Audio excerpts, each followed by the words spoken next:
Lágkolvetna lífstíllinn Netto.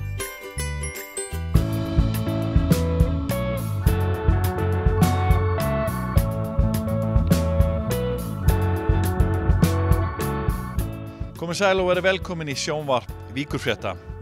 Árið búið að vera viðburðaríkt og við höfum komið víða við í sjónvarpi Víkurfrétta. Hér kemur brot af því besta. Næsta vél lending, hún 30 mílur á lokastefnu úti, en það spurning að við náum út að enda og stuttum snúning og aftur inn á Echo. Til þess að flugsamgöngur gangi vel til og frá Keflavíkurflugvelli þarf að vinna mörg handtök á bak við tjöldin. Starfsmenn í flugvallarþjónustudeild Keflavíkurflugvallar sjá meðal annars til þess að halda flugbrautum opnum í nær öllum veðrum. Sjónvarp Víkurfrétta kíkti á karlana í snjómokstrinum á Keflavíkurflugvelli á dögunum þegar skyndilega kyngdi niður snjó. Sigurður Magnússon var svokallaður snjókóngur þegar Víkurfrétti fórum með honum flugbrautirnar í Keflavík. Hann sagði okkur aðeins frá sínu starfi. Mitt starfi sem sagt að fyrst og fremst að hafa eftirlit með flugbrautum og akbrautum og flugflöðum, bremsuskilur þá sérstaklega. Og náttúrulega Kóngurinn í mútenda og bara, sem sagt stjórnandi vetaraðgerða. Ákveð hvar og hvenær við sópum og hvað við gerum og mæli, eins og við segjum, mæli nákvæmar bremsutölur á flugbrautunum og kem þeim upplýsingum til turnsins, eins með bremsuskilin og akbrautum og annað. Turninni matar að þessu bara jafnóðum og alltaf með nýjustu upplýsingar. Hvernig skipuleggur dag eins og daginn í dag þar sem að það gera svona snöggar veðrabreytingar? Þetta eru nú slökkviliðsmenn, mikið af þessu strákamanna. Þeir eru fljótir á lappir og út, þannig að ég bara kalla strákana saman og þeir júkum bara út og byrjum að vinna á fullu og það tekur ekki örfáar mínútur að koma græjunum á stað. Var þetta veður í dag eitthvað? Kom þetta ykkur á óvart? Nei, þetta reyndar gerði svolítið snögglega, en þetta byrjaði svona 12:30. Ég átti ekki vona á þessu verið svona 2-3. En við vorum bara að hvíla okkur eftir matinn þegar þetta skall á, en þetta kemur, það er löngu hægt að koma óvart veðrið Hver kannast ekki við sjoppuna í sínu bæjarfélagi? Hérna Brautanesti sem búið að vera hérna við hringbrautina í Keflavík allt frá því að ég var lítill pjakkur í skóla hérna rétt hjá. Það er sérstök sjoppamenning sem að Íslendingar kannast mjög vel við og við ætlum aðeins að kíkja hérna inn fyrir og heyra í eigandum Brautanestis. Þetta orðið svolítið gömul sjoppa. Geturðu sagt okkur eitthvað smá frá Brautanesti? Þetta alveg hundgamalt? Mér skilst þetta sé frá 1956, en við kaupum þetta fyrir svona 2,5 ári síðan og ég þekki reyndar ekki mikið söguna í kringum Brautanesti, en mér skilst að það hefur verið ýmislegt hérna, bílaleiga og fleira. En hvernig svona sjoppumenning, hún hefur verið að breytast á Íslandi undanfarin ár? Þetta að fara mikið inn á bensínstöðvar og svona. Finnst þú finna mikið fyrir því? Þú veist, eru þeir sem að koma, þeir ánægðir að geta komið í gömlu sjoppuna sína? Já, það margir sem hefur talað það þegar koma hingað og sérstaklega að tala nammiborðið okkar. Það er ekki á mörgum stöðum lengur sem er hægt að velja sér svona. Það er alltaf þessi stóru nammibarir út allt á bensínstöðum og 10-11 til dæmis. Þannig að það alveg löng hefð fyrir bland í poka? Já, það er það. Og enn? Og enn, já. En maður spyr þá, hvað þá vinsælast í sjoppunni? Vinsælasta hjá okkur í mat á grillinu eru baconborgararnir. Ein loka spurning, hvað finnst þér best í sjoppunni? Þinguborgarinn. Úps. Ég get bara þennan alveg. En nammi? Ég ekki mikið fyrir nammi. Ég stelst stundum svona aðeins í 1-2 bita, en ég mest fyrir hamborgara. Það sést kannski ekki beint á mér, en ég get borðað mikið af hamborgurum. Það var einmitt spurningu sem ég ætlaði að koma með. Hvernig að vera að vinna í sjoppu? Maður ekki alltaf að grípa í eitthvað, narta í eitthvað? Jú, fyrst þegar maður byrjar að vinna hérna þá maður að grípa í og maður alltaf, þú veist, maður fer heim á kvöldinu eitthvað og tekur maður með sér gos og nammi en ekki þegar maður búinn að vera hérna, þá fær maður nóg.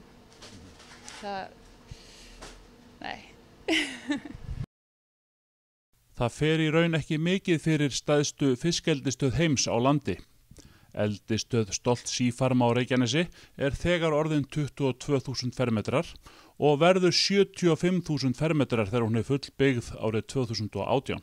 Þrátt fyrir 20.000 fermetra þá stöðin vel falin í hrauninu á Reykjanesi. Matfiskeldi á Senegalflúru hafið í eldisstöðinni. Flúran góður matfiskur og alls ekki ólík sólkola. Gert ráð fyrir að fyrstu afurðir eldisstöðvarinnar fari á markað í janúar á næsta ári. Sjónvarp Víkurfrétta skoðaði eldisstöðina og ræddi við Halldór Sigurðsson framkvæmdastjóra Stolt Seafarm á Reykjanesi. Hins vegar fá áhorfendur ekki að njóta yfirlitsmynda innan úr eldisstöðinni þar sem búnaður hennar iðnaðar lendamál. Segðu mér aðeins frá stöðu verkefnisins í dag. Í dag þá erum við að byrja að framleiða fisk. Það komið núna í eldisstöðinni heildina komið 80 tonn af fiski. Þannig að við erum að stefna með því að fara í 580-90 tonn á næsta ári.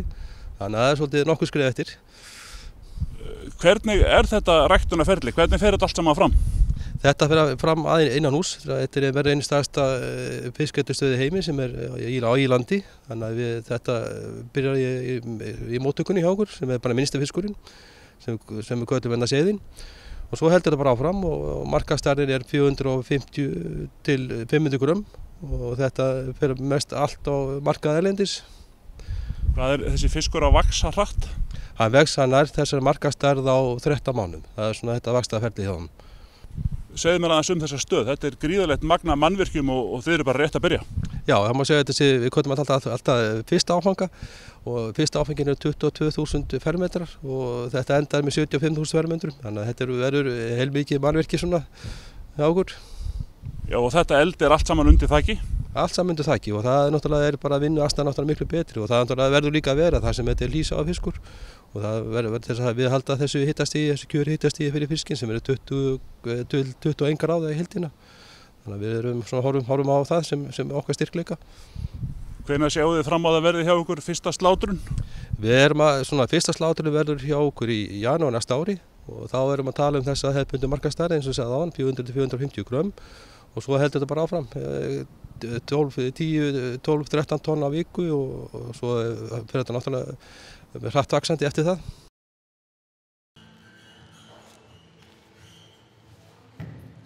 Njarðvíkingurinn Ragnheiður Sara Sigmundsdóttir gerði sig lítið fyrir og sigraði sterkt alþjóðlegt mót í CrossFit í París á dögunum. Hún stefnir í hæstu hæðir í íþróttinni en atvinnumennskan heillar hana sérstaklega.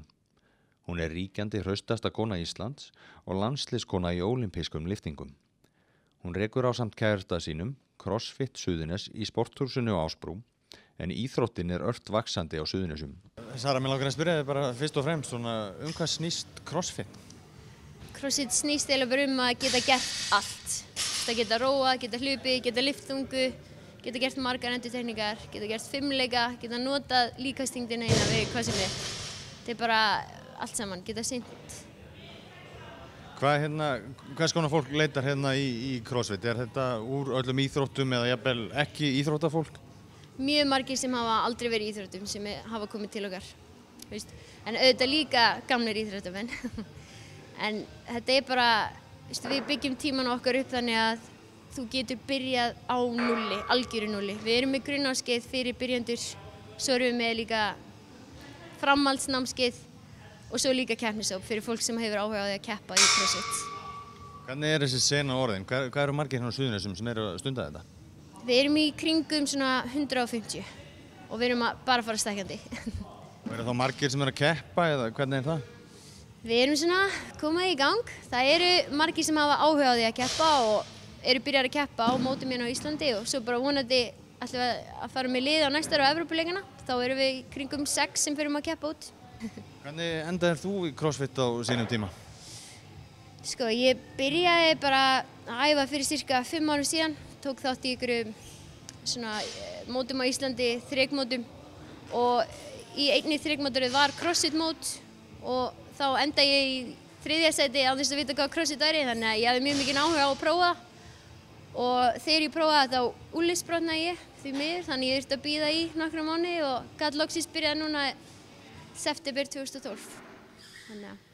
Margar mjög krefjandi æfingar eins og við sjáum hér sem fólk að framkvæma. Hvað það svona erfiðasta sem hægt að gera í þessu crossfiti? Mér finnst erfiðast að labba á höndum. Það sem ég aldrei í fimleikum. Það bara allar þessar fimleikaæfingar í crossfit. En svo eru bara allir mjög mismunandi. Maður sér hérna sumar æfingar að maður getur ekki ímyndað sér að maður geti framkvæmt þær en fólk þarf væntanlega yfirstíga ýmislegt svona til þess að framkvæma þessa hluti. Þetta bara tækni, endalaus tækni og líka byrja á nulli og vinna sig hægt og rólega upp í staðan fyrir að bara ég ætla að fara að taka snurun núna án þess að vita hvað snurun er. Þannig að þú þarft að vinna þig hægt og rólega upp í crossfiti til að ná langt, annars færðu bara meiðsli. Summína og Ronja eru tvö af þeim nöfnum sem hænurnar í félagsstarfi aldraðra í Reykjanesbæ fengu í vikunni. Pétur Þorsteinsson, prestur í óháðasöfnuðinum, tók þátt í athöfn þar sem leikskólabörn í Reykjanesbæ og eldri borgarar komu saman í þeim tilgangi að gefa hænunum nöfn. Í sumar fengu eldri borgarar sem taka þátt í félagsstarfi í Selinu Njarðvík þá hugmynd að ala hænur í hænsnakofa á lóðinni við félagsstarfið. Aðstaða fyrir fuglana var því útbúin í upphituðum kofa og fengnir voru nokkrir hænuungar í húsið. Börnin á leikskólanum Hjallatúni og Gimli eiga í góðu samstarfi við eldri borgarana og heimsækja félagsstarfi reglulega. Það var því ákveðið að börnin myndu taka þátt í skemmtilegri athöfn þar sem hænunum yrðu gefin nöfn. Stóri dagurinn rann svo upp og var 4 hænum gefin nafn í viðurvist prests. Á ég að halda á henni? Svona sem hann Já. Hún heitir Summína.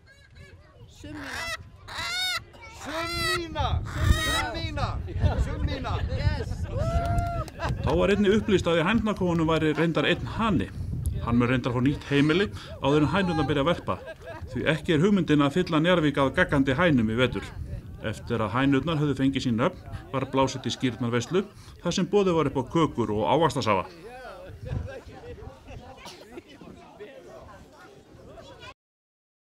Við erum stödd hérna í dósasili. Hingað koma ansi margir með dósir og flöskur og fá greitt þó nokkuð mikla peninga tilbaka. Já, heldur betur. Hérna kemur fólk með dósirnar sínar og flöskurnar og fær borga fyrir það. Hvað er það í rauninni mikið sem við erum að fá fyrir dósir eða flöskur? Þú fær 15 krónur fyrir stykkið. Maður sér að traffíkin er mismikil hérna. Vissir dagar stærri en aðrir? Já, mánudagar þeir eru alltaf stærstir og svo enda mánaðarins þá er alltaf mest að gera. Nú reiðir Þroskahjálp nokkuð á þessa starfsemi hérna og þið eru að fá fullt af dósum og svona gefins ekki?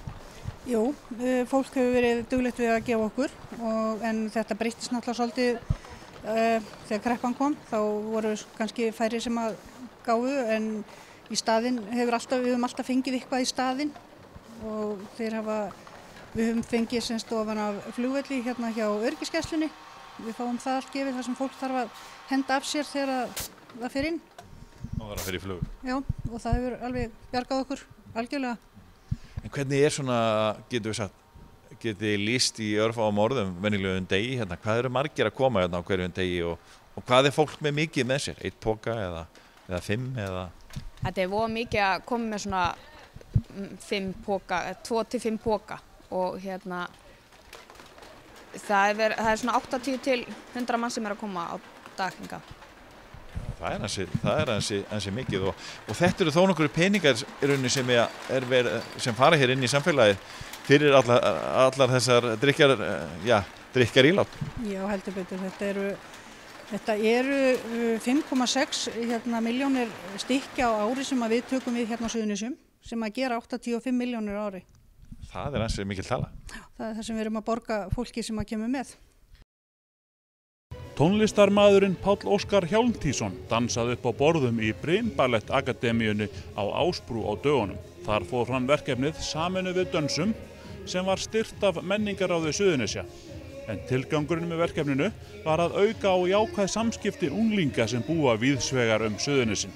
Þannig ég fór í alla félagsmiðstöðvar Suðurnesja og kendi dans við eitt af lögunum hans Páll Óskars, La Dolce Vita. Og hvernig gekk það? Það gekk bara rosalega vel. Það voru krakkar flest svona krakkar sem sýndu dansi áhuga, sem vildu koma og vera með, taka þátt í þessu og síðan hittust allir á dansháttíðinni sjálfri sem var svona bara eitt kvöld þar sem að Páll Óskar kom fram og Katla Margrét leikkona Þorgeirsdóttir og Örvar Þór Kristjánsson, körfuboltaþjálfari og svo var líka forvarna og tómstundafulltrúi sem að var að tala og fullt af dansatriðum og við vorum öll að segja svona dæmisögur og tala þetta er einu svona að gefa ungu fólki, hvað maður segja, forvarnaskilaboð og bara að vera maður sjálfur og treysta á hjarta sitt og trúa maður geta eitthvað og þetta var æðislegt kvöld og la dolce vita þýðir the sweet life eða hið sæta líf, hið ljúfa líf, við viljum alltaf gott líf þannig vorum við svona að reyna að koma þessi skilaboð til krakkana. Og hvernig voru krakkarnir að taka í þetta? Bara rosalega vel, þetta voru nemendur á aldrinum eða úr 8., 9. og 10. bekk og það voru líka einhverju yngri nemendur úr bara listaskólanum okkar sem fengu að koma líka víst að þetta var í skólanum en bara þeim fannst þetta frábært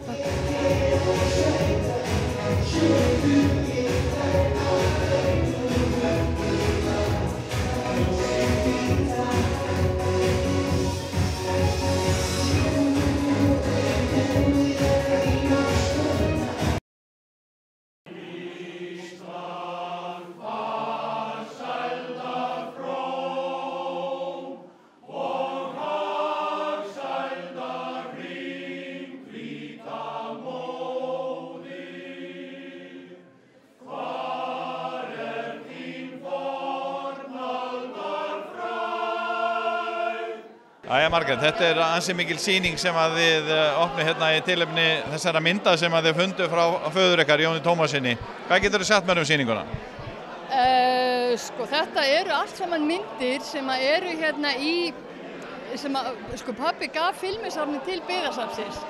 Og alla myndina sem við erum að sýna núna eru bara frá 1940 til 60 og þetta eru cirka 10% af öllum myndunum. Þannig að það voru filmur það voru 8000 myndir sem byggðasafnið á.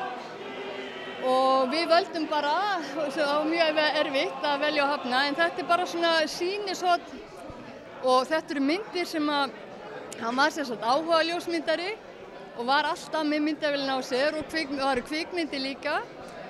Og þetta eru bæði myndir sem eru teknar heima í stofu af fólki og hann fór og tók, afmæli og skemmtanir og bara á atvinnulífið og Hann var bæjar ljósmyndarinn í rauninni í Keflavík? Í rauninni, en ekkert yfirlíð, hann var eiginlega eini gæinn sem átti myndavélar á sín tíma og hann framkallaði sjálfur og eftir 1960 þá kom Heimir og sem var professional ljósmyndari en pabbi var bara með myndavélina á lofti alla tíð, virðist vera.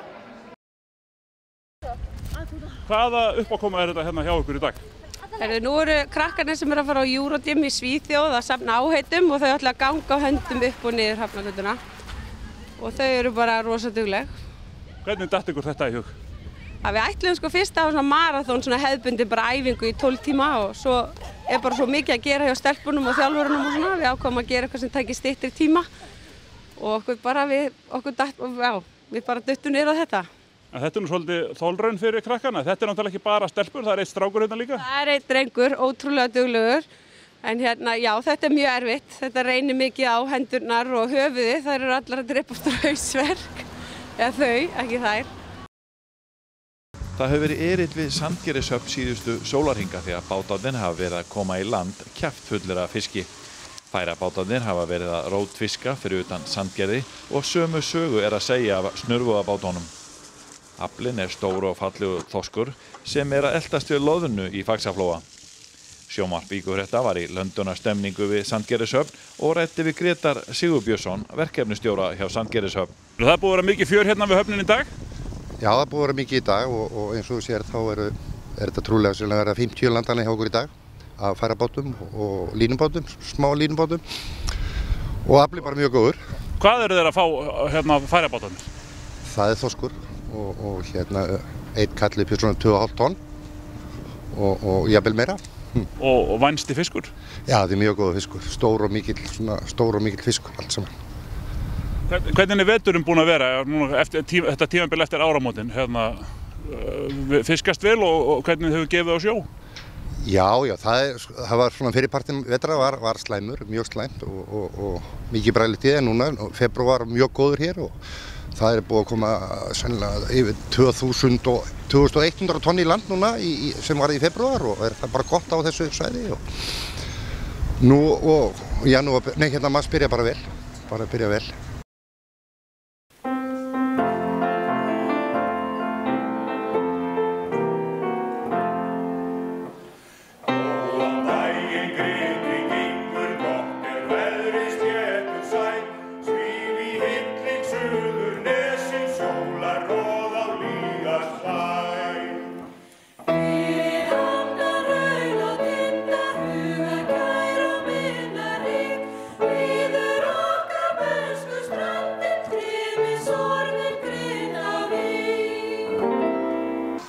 Já, ljúfir tónar í Grindavíkur kirkju enda tilefnið skemmtilegt. Grindavíkur bær fagnar 40 ára kaupstaðaafmæli á þessu ári. Sjónvarp Víkurfrétta kíkti við hjá afmælisbarninu á sjálfan afmælisdaginn 10. apríl. Komið með okkur til Grindavíkur. Hamingju með afmæli Grindavíkur. Og hvað þér líka til hamingju með afmæli Grindavíkur? Ég vil afmæli líka. Já, akkurat. Eigum við að taka við þessum blómum með okkur? Ég taka bæði. Nei, ég skal taka þessu. Nei! Og læta á þessu. Takk, Stefán. Takk ykkur fyrir. Jæja, Bryndís. Hvernig er staðan í Grindavík á 40 ára afmælinu? Er þetta bara skemmtilegt? Það er virkilega gaman að eiga afmæli og við erum búin að vera að leggja mikla áherslu á það að allir bæjarbúar taki þátt. Við byrjum á að vera með 800 manna tónleika í Íþróttahúsinu og nú í dag á afmælisdeginum sjálfur eru kökur í öllum stofnunum og við erum búin að vera með forseta Íslands að fara í leikskóla og grunnskóla og það er virkilega gaman að sjá hvað allir eru að taka þátt. Það er búið að vera þema hjá börnunum, Saga Grindavíkur og 40 ára kaupstaðarafmæli og við vorum í morgun að hlusta á þau lýsa því hvað er frábært við Grindavík og það var virkilega gaman að heyra börnin segja frá því hvað þeim finnst best í Grindavík. Þetta var alvöru skoðanakönnun þar sem þau voru spurð hvernig er að vera í Grindavík. Já, þetta var nákvæmlega alvöru skoðanakönnun og forsetinn fór í skólana og spurði börnin hvað er best og það komu upp íþróttir, Íslandsmeistarar í körfubolta, fjaran, Bláa lónið, fólkið og allt. Þannig að ég telli það hafa verið góða könnun. Jæja, Saga, hvað er það að gera? Við erum að slægja fisk og flaggan og svona. Leikum við að taka augun úr honum og allt. Þú ert nú að reyna að flagga karfan hann, ekki? Jú, ég er að reyna að flagga hann, gengur ekkert voðalega vel. Ertu vanur? Ég er ekki að gera þetta í fyrsta skipti, sko. Nei, ég er voða lítið vanur, sko. Jaha. Já. Þeir voru eitthvað að segja mig kallanir og væri stundinu á bryggju? Já, bara svo. Já. Hvað er það að gera þar? Ég er að landa þarna og svona, síðan smábátaflotan og fer líka eitthvað í stærri báta ef þeir vilja. Hvað ertu gamall? 11 ára. Leiðu við þökkum fyrir áhorfið viljum við minna á að hægt er að nálgast eldri þætti okkar á YouTube undir sjónvarp Víkurfrétta.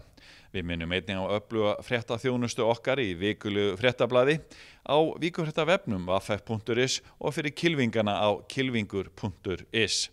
Við þökkum fyrir okkur, verið sæl. Úti fær vindur að valda veðrugum tónum. Núna nötrar af kulda nóttin í snjónum. Og vindur, já dansaðu vindur á veðrið og börn að finna húsaskjól. Vindur, já dansaðu vindur, vinurinn færir börnum heilu jól.